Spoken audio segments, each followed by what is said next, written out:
Ikatan Keluarga Mahasiswa Pasca Sarjana Aceh menggelar acara diskusi publik dengan tema Bagaimana Pertanian Aceh Bertahan di Tengah Pandemi COVID-19 di Aula Gedung Dinas Pertanian dan Perkebunan Aceh pada Jumat 2 Juli 2021.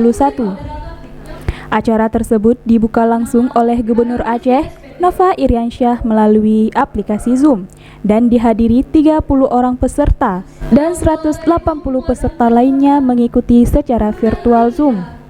Usai kegiatan tersebut, Insinyur Juz Zuhaimah MP menyampaikan kepada awak media bahwa untuk di sektor pertanian, pihaknya tidak ada kendala yang berarti karena menurutnya masyarakat saat ini masih memiliki motivasi yang tinggi untuk menanam.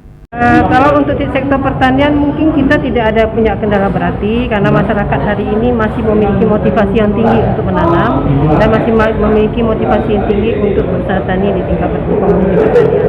Karena secara pertanian kita BPS menunjukkan bahwa sektor pertanian memberikan pertumbuhan 1,75% secara nasional. Jadi untuk alhamdulillah kalau sektor lain itu tumbang, kita pertanian masih eksis dan masih berjaya, malah tingkat pertumbuhannya sangat tinggi. Dia juga berharap dengan era digitalisasi saat ini, mahasiswa-mahasiswa sebagai penerus bangsa dapat memberikan sumbangsih inovasi yang besar kepada pemerintah Aceh. Saya mengharapkan dengan mahasiswa ini yang notabene adalah generasi penerus yang pintar-pintar dan memiliki IT teknologi yang tinggi, saya mengharapkan ada inovasi-inovasi yang disumbangsihkan oleh mahasiswa-mahasiswa ini yang bisa diberikan masukan kepada pemerintah Aceh untuk kita berbuat lebih baik lagi. Kita sadari kita harus melakukan perubahan selalu setiap saatnya, melakukan perubahan mengikuti era perkembangan yang ada sekarang.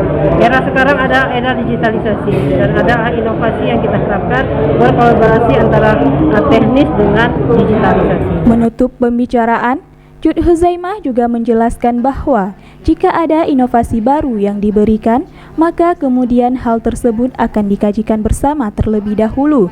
Karena jika kelak inovasi tersebut memberikan suatu perubahan, maka akan dijadikan program.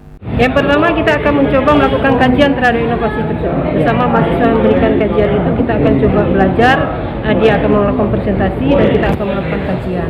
Kita memiliki hari ini juga 3 SMK yang menjadikan sebagai sumber advokasi, sumber pendidikan. Nah itu juga kita jadikan sebagai tempat sarana untuk pembelajaran. Kemudian inovasi ini setelah dikaji, kalau ini nanti ternyata memang betul-betul memberikan suatu perubahan ke depannya, itu akan kita jadikan program dan kita tidak segan untuk menyampaikan siapa pemberi program tersebut. Dari Banda Aceh, Fazliana, Nukilan ID.